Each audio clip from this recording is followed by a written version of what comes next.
un canto de amor, cantando un himno nuevo al Cordero de Dios.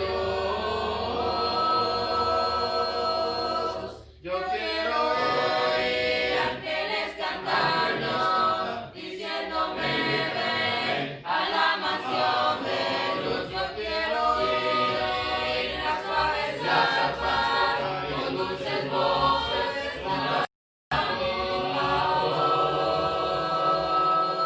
Yo quiero ver a Cristo que me ofrece una corona que está siempre con él. Yo quiero oír sus ángeles cantar. Yo quiero oír sus ángeles cantar. Yo quiero oír sus ángeles cantar al Salvador.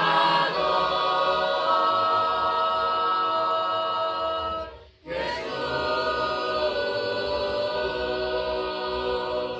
el más grandioso gozo hay en mi ser al adorar a Dios. Y sé que un día moraré con él y escucharé su voz.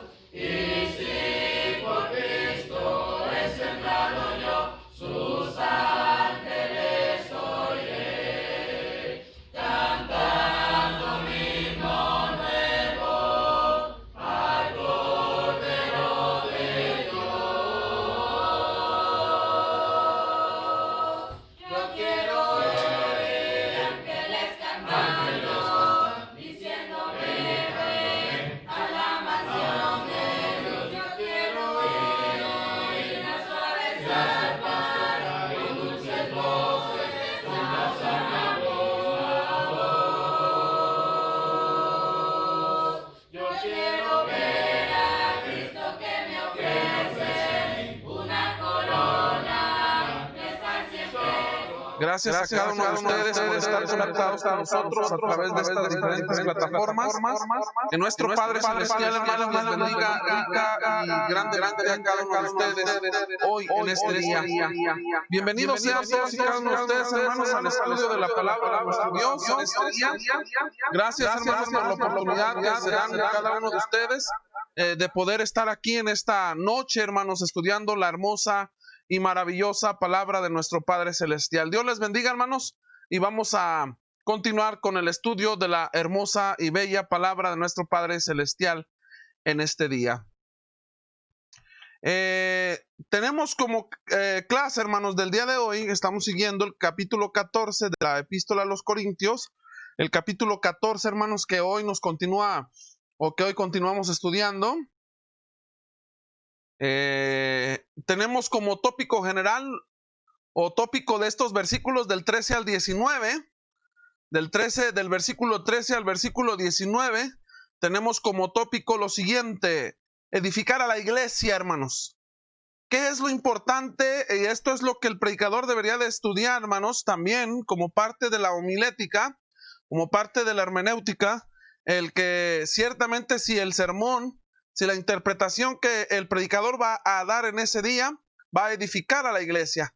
Porque ciertamente, hermanos, no se trata solamente de pararse al frente y hablar unas que otras palabras, pero todo lo que el predicador habla ciertamente debe edificar. Entonces recuerde que del versículo 13 al versículo 19 podemos titular o poner como tópico edificar la iglesia. Asimismo debemos de recordar, hermanos, que el versículo 13 ya lo estudiamos de la semana pasada, fue con el que concluimos nuestra clase, pero en esta tarde, estimados hermanos, quiero compartir con ustedes la lectura del verso 13 en adelante para que podamos comprender lo que hoy vamos a estudiar. Dice la palabra de nuestro Dios: por lo cual el que habla en lengua extraña pide en oración poder interpretarla, porque si yo oro en lengua desconocida, mi espíritu ora, pero mi entendimiento queda sin fruto. ¿Qué pues? Oraré con el espíritu, pero oraré también con el entendimiento. Cantaré con el espíritu, pero cantaré también con el entendimiento. Porque si bendices solo con el espíritu, el que ocupa lugar de simple oyente, ¿cómo dirá el amén a tu acción de gracias? Pues no sabe lo que ha dicho, porque tú a la verdad bien das gracias, pero el otro no es edificado. Doy gracias a Dios de que hablo en lenguas más que todos vosotros, pero en la iglesia prefiero hablar 5 palabras con mi entendimiento para enseñar también a otros que 10,000 palabras en lenguas desconocida. Esto es lo que el apóstol Pablo nos dice, estimados hermanos, del versículo 13 al versículo 19. Lo primero que iniciamos o notamos, hermanos, en esta parte de las Sagradas Escrituras es lo siguiente. Lo que nosotros alcanzamos a notar, hermanos, en este momento, como a manera de introducción de estos versículos, es que ahora el apóstol Pablo, hermanos, ha dejado un poquito a un lado las metáforas, hermanos, con algunas otras cosas del mundo cotidiano. Ahora se estará centrando, hermanos, en uno de los actos de adoración, que es la oración. Ahora Pablo de antemano está haciendo este cambio en su enseñanza para que la iglesia pueda comprender mejor las cosas. Asimismo, Pablo cambió el pronombre, hermanos, a la primera persona para poder identificarse mejor con cada uno de sus lectores. El apóstol, hermanos, aparentemente quiso decir que cuando alguien oraba en un idioma que nadie más entendía, no había manera de comunicarse con los demás, no había una forma de comunicación, no había una forma de alabanza, ni tampoco una manera de exhortación. Al menos, nada de ello, hermanos, podía tener lugar en lo que respecta a la asamblea, en lo que respecta a la iglesia del Señor. La persona que habla podría sentir algo de euforia porque sabía que el Espíritu Santo hablaba por medio de su espíritu. Pero sin embargo, hermanos, el bien logrado no podía extenderse más allá. Lo que consciente entonces pretendía no podía dar frutos en la mente de los oyentes. En el mejor de los casos, hermanos, el orador mismo podría ofrecer una oración a Dios que era fructífera en lo que respecta a su propio espíritu, a su propia vida, de una fe, hermanos, sincera, pero su alma podría derramar palabras procedentes de Dios. Sin embargo, hermanos, no habría ninguna edificación, no existiría ningún fruto en ello. En las mentes de quienes le escuchaban, no existiría nada de esto, ya que ciertamente no lo comprenderían en lo absoluto. Pablo, de antemano, hermanos, esperaba que la oración, guiada por el entendimiento, por lo que dice ahí, fuera precisamente guiada por ese entendimiento. ¿De quién? El entendimiento del creyente. La palabra entendimiento viene del término griego nous, la cual de antemano, hermanos, quiere dar a entender el apóstol Pablo con este uso de esta palabra que produja en la vida de las personas, de los oyentes en especial, frutos. Porque si usted en este momento, hermanos, no entiende el idioma que yo hablo, no comprende el idioma que yo hablo, entonces ciertamente en la vida de usted no dará frutos la palabra del Señor. Estos frutos, hermanos, podrían estar en el corazón de quienes oraban en el sentido limitado, pero sin embargo, los frutos normalmente se producían más allá de la mente de la persona que estaba hablando. Pablo, hermanos, probablemente quiso decir que cuando alguien oraba en algún lugar desconocido, en alguna parte desconocido para el oyente, lo que decía no podía dar fruto en lo que oían, ni mucho menos podían entender. No existiría el entendimiento y por tal sería una situación sin fruto. Este sería el resultado, hermanos, una situación sin fruto. Los oyentes no podían ofrecer un amén, según dice el verso 16. ¿Por qué? Porque no podrían añadir a esas palabras, a esa oración, a esas palabras que ha dicho aquel hombre que está orando, no podrían añadir la palabra amén porque ciertamente no hay entendimiento ni comprensión. Entonces, hermanos, Pablo estaba indicando que la adoración en la asamblea debe de ser, hermanos, una ofrenda comunitaria, no un logro individual. Debe de ser, hermanos, una ofrenda comunitaria, mas no un logro individual. Note qué importante es esto, hermanos, lo que Pablo indica en esta parte de las Sagradas Escrituras. Otra vez, vuelvo a recalcar, lo que Pablo está indicando en esta parte, y remárquelo bien, hermano, por favor, en su mente, es que en estos versículos lo que Pablo estará remarcándonos a nosotros e indicándonos es que la adoración en la asamblea debería de ser, hermanos, una ofrenda comunitaria, no un logro individual. ¿Cómo está eso, hermano? ¿No se supone que la adoración es individual? Claro que sí, hermano. La adoración es individual, pero también, hermanos, como asamblea, nosotros necesitamos edificarnos. Una asamblea que no se edifica, hermanos, entonces ciertamente no tendrá entendimiento, no habrá comprensión, y por eso después tendrá necesidad de buscar partes de lugares que no son bíblicos y extrabíblicos para que enseñen a la iglesia.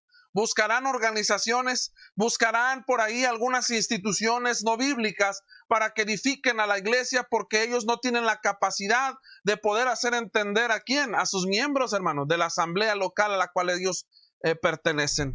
Entonces, hermanos, lo que Pablo nos está dando a entender en esta parte es eso, lo que estamos comentando. Dice él, porque si yo oro en una lengua, dice el apóstol Pablo, mi espíritu ora, pero mi mente, ¿qué? Ciertamente no saca provecho, no saca provecho en lo absoluto. En esta primera parte, hermanos, de lo que estamos nosotros analizando de estos versículos 14 en adelante, vemos, hermanos, ahí que es una cláusula condicional, en la cual Pablo no está diciendo que él mismo ora en una lengua. Lo único que Pablo está afirmando, estimados hermanos, es que lo que estaba ocurriendo en ese caso, que se hiciera o que se orase, en estas lenguas extrañas. En este caso, su espíritu, dice Pablo, oraría sin usar ciertamente la mente o el entendimiento. Pablo mismo da el ejemplo de orar con palabras claras que todos deberían de entender y deberían de comprender. Dice él, porque si yo oro en una lengua extraña, claro, ¿verdad? Para los oyentes, mi espíritu ora, pero mi mente no saca provecho. Esta es otra versión diferente a la Reina Valera. En este texto, hermanos, sirve para explicar el versículo precedente, o sea, el versículo 13, ya que la conexión se realiza por medio de la conjugación ¿por qué, hermano? ¿Por qué? Lo cual quiere decir que Pablo está usando, hermanos, su vida personal, se está poniendo como ejemplo para los corintios. En un pasaje anterior, hermanos, afirmó que el orar en una lengua es un asunto, hermanos, privado que no beneficia ciertamente a la iglesia cuando se hace de esta magnitud al momento de que nadie entiende ni comprende. En una oración privada, hermanos, solo el espíritu humano se comunica con Dios, porque nosotros también tenemos oraciones privadas. Por eso dijo Cristo que es necesario que entres a tu aposento en lo privado, hermanos, para que tu recompensa venga ¿en qué? En público, hermano. Entonces, hablando de estas oraciones privadas, es lo que de antemano nos está haciendo Pablo desde los versículos anteriores. Y Pablo rechaza en lo absoluto este tipo de oraciones para el culto público. Es por eso, mis estimados hermanos, quienes dirigen las oraciones en este día, en la actualidad, usted necesita orar no de manera singular. Usted necesita orar, hermanos, en concuerda con la iglesia o con los miembros de ese momento para que todos puedan decir amén. Pero incluyéndose siempre él e incluyendo siempre, hermanos, de manera plural la oración. Pablo rechaza de antemano este tipo de oraciones, hermanos, singulares para el culto público. Dice que la mente se queda improductiva, y más cuando son, hermanos, oraciones privadas, en el sentido de que nadie ha comprendido lo que tú has mencionado o lo que yo he mencionado en la oración. Si yo voy a otro país extranjero, necesito hablar el idioma que allí hablan de una manera completa, o en su debido caso, pues tiene que haber un intérprete de lo que yo voy a comentar o de lo que yo voy a decir. Al decir Pablo entonces estas cuestiones, hermanos, la mente se queda improductiva porque así no se edifica y ni edifica a otros. Aunque las palabras exactas de Jesús, hermanos, respecto a amar a Dios con todo el corazón, con toda el alma y con toda la mente, que hemos visto en Mateo capítulo 22, versículo 37, diferente de las que encontramos en este texto del verso 14 y verso 15, el ejercicio de la oración, hermanos, debe emplear todas esas facultades de lo que el Cristo, de lo que el Maestro nos enseñó en Mateo capítulo 22, versículo 37. Entonces, hermanos, debemos preguntarnos, ¿cómo operan la mente y el espíritu? ¿Cómo operan la mente y el espíritu? Esa es una buena pregunta para análisis de esta tarde, hermanos, para que nosotros podamos comprender de lo que trata el versículo 14 al 19. Una vez más, ¿cómo operan la mente y el espíritu? Bueno, la mente humana, hermanos, que tiene la capacidad de pensar y entender, está íntimamente ligada al espíritu humano. Cuando el Espíritu Santo entró controla al espíritu, hermanos, y a la mente, por lo general, la persona se desarrolla y prospera. Nota qué importante es esto, hermano. Ojalá que usted, estimado hermano que nos está escuchando en esta noche, en esta tarde noche, pueda tomar nota de estas partes y las pueda plasmar en donde más usted lo pueda volver a recalcar y recalcar. Nota esto, qué importante es. Y aquí cabe preguntar, tomar otra pregunta. Aquí cabe captar otra pregunta. Y la pregunta es, ¿por qué muchos de nuestros hermanos se han retirado de la iglesia del Señor? Note por lo siguiente. Nota bien. Hemos hecho la pregunta antes de la segunda pregunta, ¿cómo opera la mente y el espíritu? Hemos dicho que la mente humana, estimados hermanos, la cual tiene la capacidad de pensar y entender, está íntimamente ligada, está íntimamente relacionada, unificada al espíritu humano. Porque cuando el Espíritu Santo controla al espíritu y a la mente, el espíritu humano, o sea, el Espíritu Santo controla al espíritu humano y controla la mente. Cuando el Espíritu Santo, en pocas palabras para que usted me pueda entender, hermanos, cuando el Espíritu Santo controla a la persona y controla la mente de la persona, nota, por lo general, la persona se va a desarrollar y va a prosperar. Entonces, ¿por qué muchos de nuestros hermanos se han retirado de la iglesia del Señor? Bueno, porque no han permitido, porque han obstaculizado al Espíritu Santo para que controle sus vidas y sus mentes. Porque comienza el problema en la mente. Comienzas a llenarte de ideas insanas en la mente. Comenzamos a llenarnos de cosas insanas en la mente, las cuales comenzaron a producirse en el corazón, y al llegar a la mente, lo único que se está buscando es entonces llegar a la ejecución, hermanos, de dichos pensamientos. Y de ahí viene el descontrol. Viene el descontrol de la persona al grado de que no se desarrolla dentro del ámbito de la comunidad cristiana y tampoco prospera en el ámbito de la comunidad cristiana, y la persona por ende deja de congregarse y comienza su espíritu a apagarse, como dice el apóstol Pablo. No apagues al espíritu.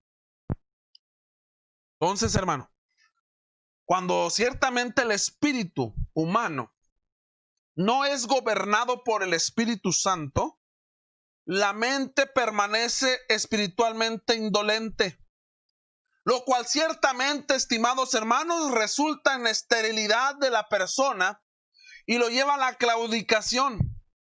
Entonces, ¿es posible, hermanos? ¿Es posible para la mente y el espíritu funcionar por separado? Claro que no. Pero Pablo insinúa que el espíritu y la mente de una persona deben de emplearse juntos para ser de antemano productivos. Por consiguiente, Juan Calvino dijo en uno de sus comentarios por ahí, hermanos, un nombre conocido por muchos, respecto a la situación en Corinto. Decía Juan Calvino que si alguien dotado del don de lenguas hubiera hablado clara e inteligiblemente, no habría tenido sentido que Pablo dijera que el espíritu ora, pero el entendimiento queda sin fruto. Pues el entendimiento, hermanos, habría estado actuando juntamente con el espíritu. Qué importante situación, hermanos. Note, el espíritu ora, pero el entendimiento queda sin fruto, pues el entendimiento habría estado actuando juntamente con el espíritu. Entonces, ciertamente, hermanos, va de la mano, recuérdelo, no puede estar separado la mente humana de la vida humana, del espíritu, jamás, porque de ahí depende entonces el poder nosotros comprender las situaciones, las acciones de cada situación en nuestra vida. La pregunta siguiente es, ¿qué debo concluir entonces? ¿Qué debo concluir respecto a lo que nosotros estamos analizando, en especial de este versículo número 14? Bueno, que orar con mi espíritu y también oraré con mi mente. Al orar, hermanos, el espíritu y la mente deben actuar mancomunadamente a fin de pronunciar palabras con sentido. Deben edificar a los miembros de la congregación que escuchan estas palabras. Y de esta forma, Pablo insta a cada uno de los hermanos de la ciudad de Corinto a que oren en un idioma y que todos presenten en el culto y que conozcan y que al final de cuentas digan así sea.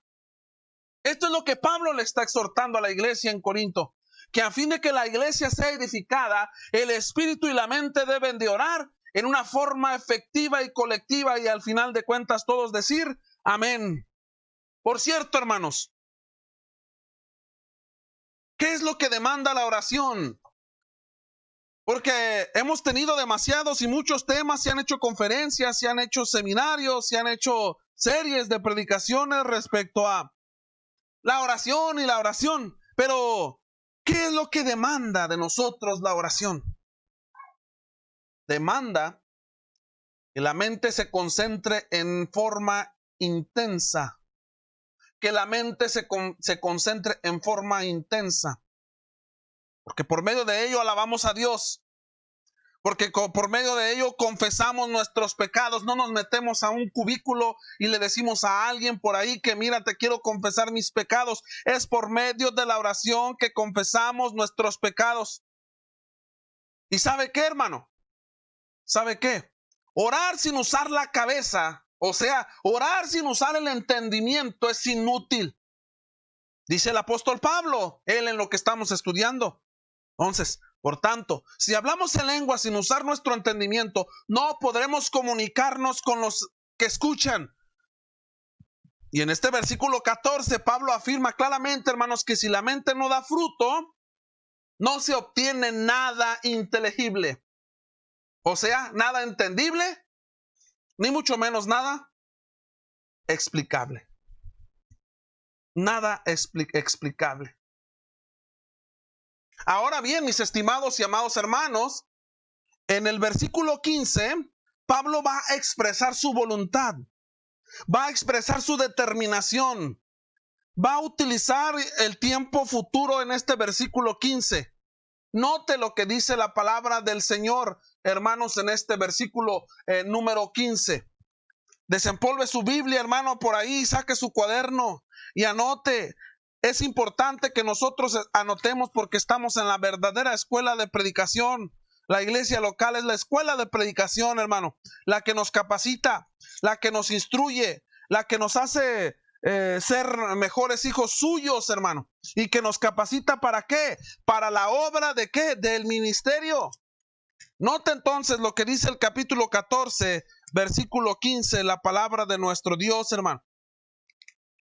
Dice de la siguiente manera ahora el versículo 15. ¿Qué pues? Oraré con el espíritu, pero oraré también con el entendimiento. Cantaré con el espíritu, pero cantaré también con el entendimiento. ¿Cuántas veces, estimados hermanos, hemos utilizado estas frases? ¿Cuántas veces hemos utilizado estos versículos, hermano? ¿Cuántas veces hemos hablado acerca de estas situaciones, hermanos? ¿Cuántas veces nosotros hemos de antemano, hermanos, tratado estos temas y hasta cuando cantamos, a veces hasta hemos dicho, ¿verdad? Bueno, hermanos, pues no sabemos cantar, pero dice la Biblia que cantemos con el entendimiento. ¿Realmente hemos entendido, hermanos, a lo que se refiere este versículo 15 del capítulo 14? Bueno, aquí vamos a estudiarlo en esta tarde. El apóstol Pablo, hermanos, al todavía estar escribiendo en la primera persona, Pablo está enfatizando la importancia del entendimiento. Estaba insistiendo en que cualquier beneficio emocional del ejercicio de un don espiritual tenía que venir acompañado, hermanos, de la comprensión si el don había de glorificar a Dios. El apóstol pensó de sí mismo que, como representante de todos los cristianos, cuando escribió oraré,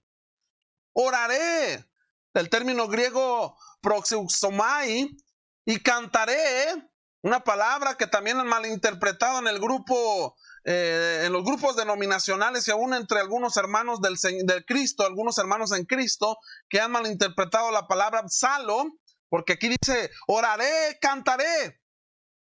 Dos cosas que tenemos en el servicio de adoración, en la asamblea, en la eclesía, en la iglesia: oraré, proxeusemai, cantaré, psalo.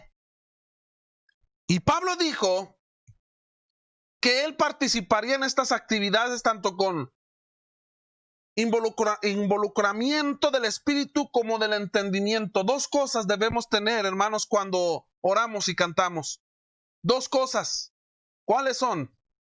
Dos cosas participativas que involucra, hermanos, el espíritu, como también involucra el entendimiento. El entendimiento, hermanos, y la euforia emocional no son mutuamente excluyentes. Sin embargo, los corintios, hermanos, al parecer buscaban primero los estímulos emocionales, así como el día de hoy, ¿verdad? Es más grato la emoción, los aplausos, que la glorificación a Dios y la edificación. Ellos estaban buscando la emoción a expensas del entendimiento, hermano. Pablo fue gentil, pero persistía en su insistencia de que seguía tal curso para coquetear con el desastre espiritual. Fuera la oración o el canto el tema, hermanos, Pablo instó a los creyentes de Corinto a expresarse en la adoración dentro del marco del entendimiento. Los cantos en la Biblia son expresiones, hermanos, racionales de alabanza. Son acciones de gracia y son peticiones. Vemos el ejemplo, hermanos, del salmista de los salmos de Israel, así también como los cánticos de María, hermanos, y Zacarías.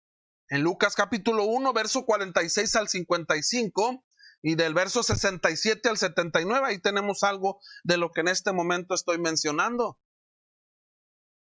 Entonces, no se puede dar ninguna razón, hermanos, convincente para entender que el canto en Corinto fuera de cualquier otro tipo. La advertencia que hace el apóstol Pablo para la interpretación tiene sentido solo si el canto y las lenguas en Corinto podían entenderse. Si el canto y las lenguas eran voluptuosas, hermanos, balbuceos, sin sentido, sin entendimiento, entonces ciertamente Pablo no podía haber esperado que cada uno fuera edificado y que cada uno pudiese interpretar con pensamientos racionales. Entonces, hermanos, ciertamente hoy en la actualidad pasa que tanto la oración como el canto es un desastre en el culto y se usan cosas irracionales. Entonces, dos cosas importantes que meditemos ahora o que usamos en el servicio de adoración a Dios: el canto y la oración, que está poniendo como ejemplo el apóstol Pablo para que puedan entender las lenguas. Entonces, nosotros tenemos que meditar en estas cuestiones. Entre los aspectos de la adoración, acuérdese, están la alabanza y la oración. El primero, por lo general, consiste, hermanos, en peticiones. Y el segundo, en la gozosa respuesta por las bendiciones recibidas. ¿Verdad que esto no lo habíamos visto de esta manera, hermano? ¿No lo habíamos percibido de esta manera? El primero se centra, hermanos, en peticiones. Claro, en acciones de gracia y lo demás, pero mayormente, si te das cuenta, son peticiones, la oración. Pero, hermanos, lo segundo, que es el canto, ¿qué hace el canto, hermanos? ¿Qué es lo que produce? ¿Qué es en lo que consiste? En el gozo por la respuesta, hermanos. El primero por lo general consiste en peticiones y el segundo en el gozo, en lo gozoso, en la gozosa respuesta, hermanos, por las bendiciones que hemos recibido por parte de Dios. Ese gozo que hemos recibido por parte de Dios. Entonces, hermanos, tales bendiciones, poder orar y cantar, son como una doxología a la cual podemos nosotros cantar. Y la tenemos por ahí, hermanos. A Dios el Padre Celestial, al Hijo nuestro Redentor, al Eterno Consolador, unidos todos a alabar. Dice la Escritura que cantaremos con el Espíritu y cantaremos también con el entendimiento, cantaremos con la mente. Entonces, este es lo importante, la manera de cómo nosotros vamos a cantarle al Señor, cómo vamos a orar, para que la iglesia entendiese la forma de predicar, para que la iglesia entendiese la forma de orar, para que la iglesia entendiese la forma de alabar. La forma de alabar aquí está, estimado amigo. Esa forma deliberadamente en la que se encontraba la iglesia en ese entonces y como se encuentran muchas iglesias el día de hoy, no es lo correcto, no es a lo que Dios nos ha llamado. Claro que no. Pablo coloca la alabanza junto a la oración. Razona que para poder orar en forma efectiva, tiene que usar entendimiento. Y cuando su espíritu quiere cantar gozosas alabanzas a Dios, Pablo debe hacerlo entendiendo a cabalidad las palabras de lo que se está diciendo. Jesús dijo, hermanos, que al orar los gentiles se entregan a huecas palabrerías, según Mateo 6:7. Ponen guardia a sus oyentes para que no lo imiten, sino que oren inteligiblemente usando, ¿qué? Lo que comúnmente se le llama como el Padre Nuestro en Mateo capítulo 6, versículo 9 al 13. Y él claramente dijo que no usando vanas repeticiones, sino incluyendo en nuestras oraciones, según nuestro entendimiento, según nuestra comprensión, cada una de estas situaciones y de estas cosas. Entonces, amados hermanos, así también, cuando cantamos debemos expresarnos con palabras que tengan melodías apropiadas. Tanto el que ora como el que canta es bendecido espiritualmente cuando los que oyen obtienen beneficios celestiales.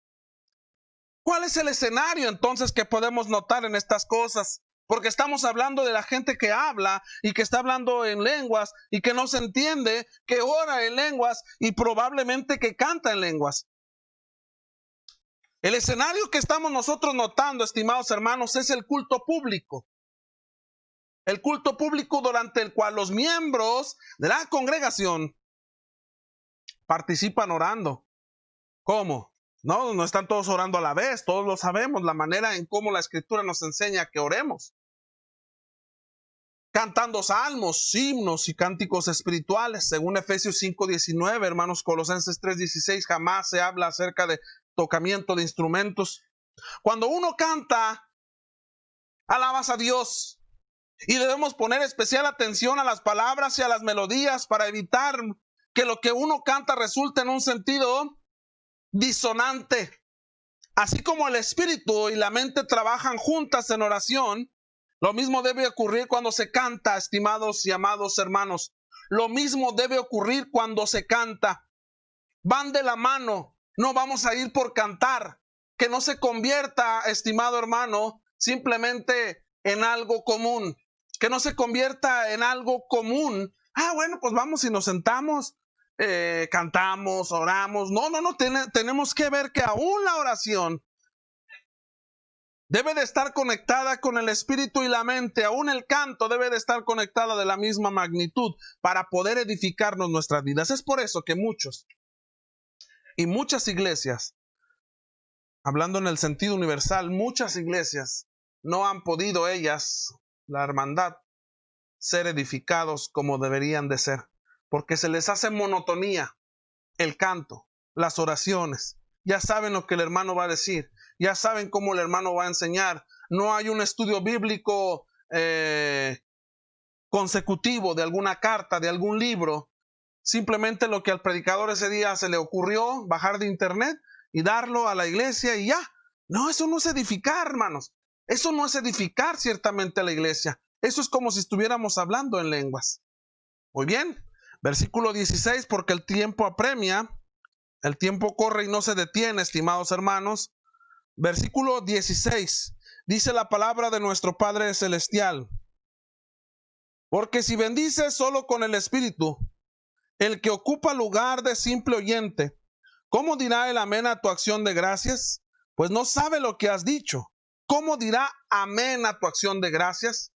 Las expectativas que ahora el apóstol Pablo nos presenta para las lenguas en la asamblea, hermanos, en la asamblea cristiana, eran considerablemente diferentes de las expectativas de los paganos.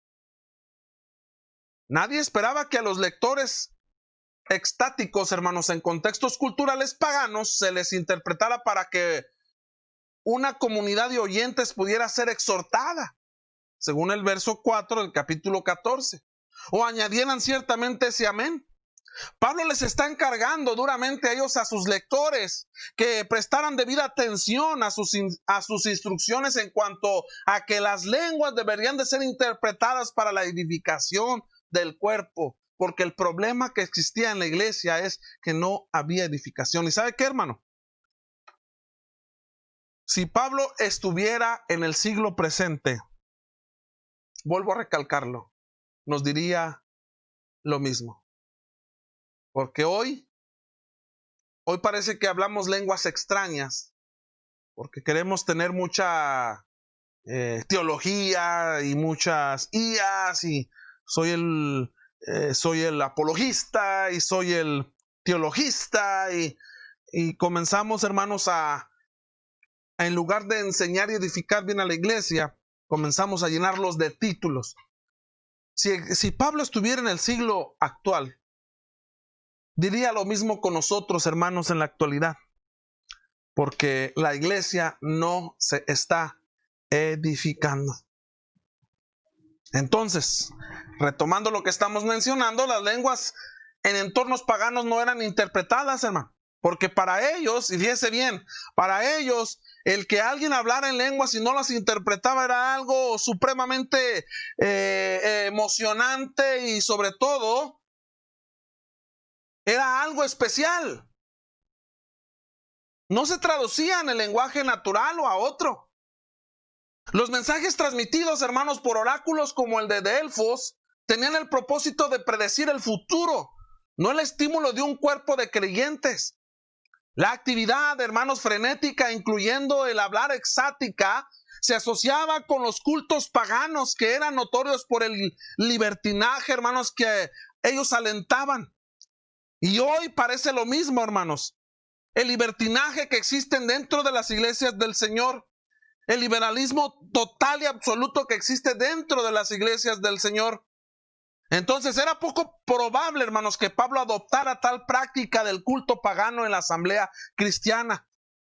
Si el fenómeno de las lenguas, hermanos, en los servicios de adoración de Corinto incluían lenguas naturales aprendidas milagrosamente, las similitudes con las expresiones exáticas paganas se referían solo, hermanos, a asuntos superficiales e insignificantes. La idea es que alguien podría ofrecer una bendición a Dios o una bendición a otra persona bajo la influencia del Espíritu mientras hablaba en una lengua. Sin embargo, esto no sería reconocido, hermanos, por algún oyente. La palabra griega, hermanos, idiotes, fíjese qué fea, ¿verdad? Se oye, idiotes, se traduce como simple oyente en la Reina Valera. Idiotes, simplemente oyente. Y podría mejor interpretarse de una mejor manera como inexperto, como una persona iniciada, un neófito. Y esa palabra, hermanos, aparece en el verso 16, en el verso 23 y 24 de este capítulo. Pero más allá de esto, hermanos, se encuentra solo otras dos veces en el Nuevo Testamento, como en Hechos 4:13 y en 2 Corintios capítulo 11, verso 6. En todas sus ocurrencias, entonces, se refiere a alguien, hermanos, de lo que estamos tratando, esta palabra idiotes, simplemente oyente, a alguien que no está entrenando en alguna forma. Por ejemplo, un carpintero podría describírsele como idiotes. ¿Por qué? Como no calificado. No calificas para lo que dice ser. Y lo podía calificar un médico con respecto a la ciencia médica. No, tú no puedes ser médico. ¿Cómo? Pues si eres carpintero. En Hechos capítulo 4, verso 3, hermanos, Pedro y Juan fueron considerados sin letras en lo que respecta a la ley. Es decir, los judíos se dieron cuenta de que no estaban educados ellos en la interpretación de la ley. En segunda carta a los Corintios, capítulo 11, verso 6, Pablo hizo notar, hermanos, que algunos pensaban que él era un orador tosco. ¿Cómo que tosco? Bueno, un orador que no tenía el conocimiento. En esas tres ocurrencias, hermanos, y aquí en 1 Corintios 14, la palabra parece referirse a alguien que no estaba entrenado para entender lo que estaba ocurriendo cuando un cristiano en la asamblea hablaba en lenguas. Entonces, tal persona podría ser incrédula o podría ser, hermanos, intrigado espectador. Él ocupaba ese lugar de un oyente interesado. No como un creyente solamente, pero tampoco como un incrédulo. Aquellos que escuchaban a un cristiano espiritualmente dotado, hermanos, hablar en un idioma que no extendía, no tendría ninguna base para el acuerdo o desacuerdo con el locutor. Por esa razón, hermanos, se les describiría a ellos como idiotas, es decir, serían incapaces de evaluar lo que habían oído y no estarían en condiciones, hermanos, de decir amén. ¿Cómo decir amén a algo que no entiendo? ¿Cómo decir así sea? Sin saber qué es acción de gracias o es alabanza, ¿qué es lo que podían ofrecer? Los impulsos evangelísticos, hermanos, de Pablo salieron a relucir en este momento. En sus ojos, el espectador no calificado es la persona más importante, hermanos, en la adoración. Véalo ahí en el versículo 23 de este capítulo, lo cual ciertamente es cierto, porque si esa persona no puede entender lo que se dice, entonces el mensaje, por milagroso que sea, no significará nada, hermanos. No va a significar nada. Entonces, dice otra versión, este versículo que estamos tratando, versículo 16, de otra forma, si bendices solo con el Espíritu, ¿cómo podrá el que ocupa el lugar del desinformado decir amén? Nota aquí cómo usa la palabra, el lugar del desinformado decir amén a tu acción de gracias, porque no entiende lo que dices. ¿Cuál es el resultado, hermanos, de todo lo que estamos tratando? De otra forma, sus bendiciones solo con el Espíritu. Pablo dice que si los corintios no hablan y cantan en forma inteligible, ofenderán a los que no pueden entender lo que dice en esa oración o en ese cántico. En el griego, hermanos, Pablo usa la segunda persona singular, si tú bendicieses, como si dijera a alguien que cuestiona lo que está diciendo. En consecuencia, vuelve a subrayar los resultados que trae el orar y el dar gracias solo con el Espíritu, sin usar la mente. Hoy, hermanos, lo digo con tristeza y lamento, hasta para la comida se está orando sin la mente. Solamente, Padre, te doy gracias por la comida, amén, va, en el nombre de Cristo, amén, ya. Ciertamente no se está usando la mente. Para nada, hermanos. Para nada se está usando la mente como antes la usábamos en oraciones poderosas, en cantos hermosos. No se está usando. Estamos cayendo en la misma situación que la iglesia en la ciudad de Corinto. El verbo bendices debe tomarse junto con la frase acción de gracias, ya que ambos explican las acciones litúrgicas de orar y cantar. En este contexto, estimados, bendecir significa ofrecer alabanza a Dios en adoración. Dada la enseñanza del Antiguo Testamento, hermanos, ese verbo se usaba en la vida diaria, especialmente antes de cada comida. Bendecir es la acción de alabar, Mientras que la acción de gracias es el contenido de esa alabanza. La bendición podría ser, estimados hermanos, la parte más noble de la oración, pero a menos que se exprese en lenguaje que se entiende, no le serviría al resto de la gente que participe en el culto de adoración si ciertamente no comprende nada en lo absoluto. Y existe una respuesta, hermanos, a esto que estamos tratando. Hemos visto y analizado el resultado, ahora vamos a ver la respuesta. ¿Qué respuesta daremos o daríamos a esta situación? Porque hay una pregunta. ¿Cómo podrá el que ocupa el lugar del desinformado decir amén? ¿Cómo podrá el que ocupa el lugar del desinformado decir amén a nuestra acción de gracias? Esa pregunta contextual, hermanos, que Pablo está planteando, solo se entendería si estamos nosotros familiarizados con los servicios de adoración que se realizaban en las antiguas sinagogas. ¿Por qué? Porque en las sinagogas, hermanos, al finalizar una oración, en ellos se acostumbraba que los asistentes respondían con ese amén a viva voz, como el día de hoy lo hacemos, ¿verdad? No estamos diciendo amén por todo, como algunos por ahí tienen esa costumbre, ¿verdad? De que el predicador está y dice algo y amén, y amén. No, simplemente se usaba para finalizar la oración, ese acto de adoración litúrgico dentro de la asamblea. En el caso de las sinagogas se hacía esta costumbre de que todos los asistentes respondían con ese amén a viva voz. Y la palabra amén en cierta manera es una palabra hebrea, proviene de una palabra hebrea que significa simplemente así sea, estoy de acuerdo y es correcto lo que el hombre al frente ha dicho en este momento. Y es como una señal, sí, hermanos, es como una señal de entusiasta aprobación de lo que se había dicho.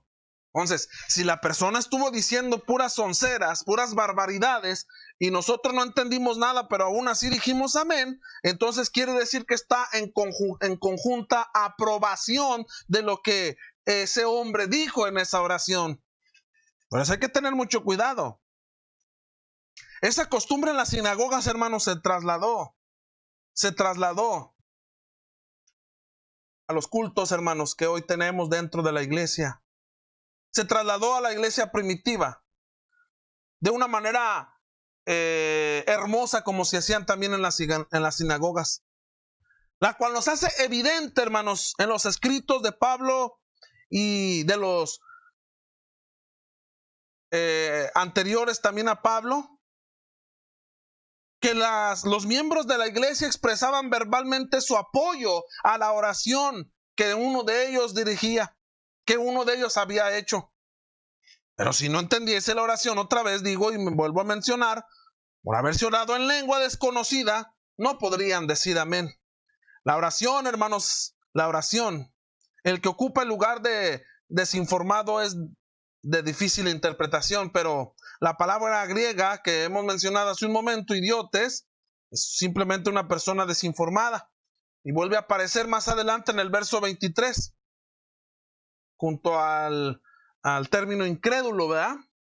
Bueno, en este texto del que nosotros estamos tratando, el desinformado parece ser el discípulo, la persona que está buscando la verdad, porque a eso vamos, hermanos, a eso nos arrimamos, a buscar la verdad. ¿Qué es la verdad? Y se trata de aquel cuya condición estaba entre el incrédulo y el cristiano comprometido. Entonces, así como las sinagogas tenían hombres piadosos cuya situación estaba entre el incrédulo y el prosélito, la iglesia también los tenía, hermano. Como la iglesia trabajaba evangelizando en su medio, siempre había discípulos y personas en busca de la verdad, como también el día de hoy hay gente buscando la verdad. Además, no se debe pasar por alto, hermanos, el hecho de que en este versículo y en el siguiente se usa el singular. Y al tomar el singular,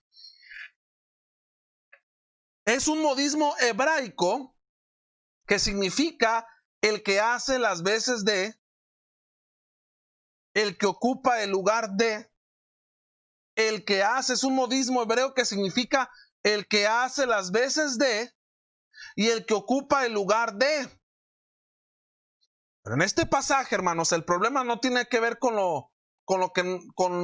no entender la fe cristiana, sino que no se entiende lo que está diciendo la persona. Por esta razón, la mayoría de los comentaristas explican ellos el término griego idiotes al miembro en pleno desarrollo de la iglesia que carece del don de lenguas o del don de interpretación.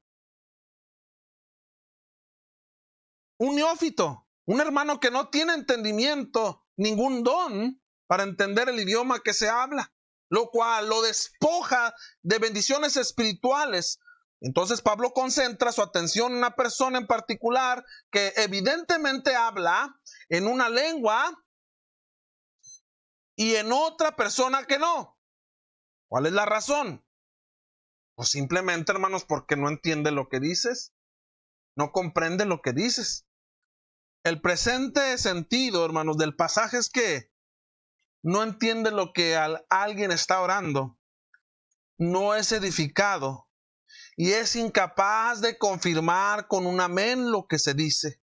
Pablo reprende totalmente y exhorta a la iglesia en ese momento, a cualquiera que habla en alguna lengua sin la ayuda de la interpretación. Y Pablo reitera que la glosolalía no es uno de los dones más importantes. ¿Por qué lo sabemos? Por el contexto de lo que estamos leyendo. Verso 17 dice esta versión: porque si bien es cierto que tú das gracias, la otra persona simplemente no se edifica. Llego a la conclusión, hermanos, de esta lección en esta tarde. Gracias por ello a Dios, sean dadas las gracias. Llego a la conclusión de lo siguiente.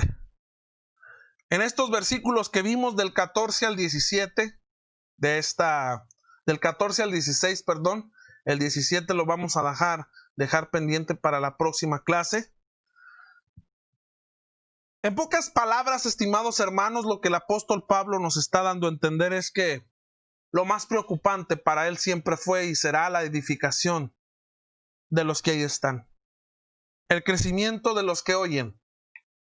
Y hoy, lamentablemente, mis estimados hermanos, dentro del mundo religioso, lo que menos hay es edificación. Hay mucho brinquerío, mucho salterío, hay mucha confusión en la palabra alabanza, y lo que menos hay son oraciones poderosas como las que vemos en las Sagradas Escrituras, entendibles, razonables. Hay mucho brinquerío el día de hoy, como mucho exotismo, pero lo que no hay el día de hoy es un absoluto entendimiento a la alabanza. Hay instrumentos y hay iglesias donde lo que más se oye es el instrumento que la voz de la persona que canta, y se pierde el sentido de la alabanza. No se conecta el espíritu con la mente y se pierde en lo absoluto, y por eso se comienzan a hacer cosas que Dios no autoriza ni permite. Lamentablemente, hermanos, estamos viviendo tiempos difíciles como iglesia, en donde aún dentro de la iglesia del Señor el raciocinio se ha perdido. Se ha perdido el temor al Señor, se ha perdido el temor a su autoridad.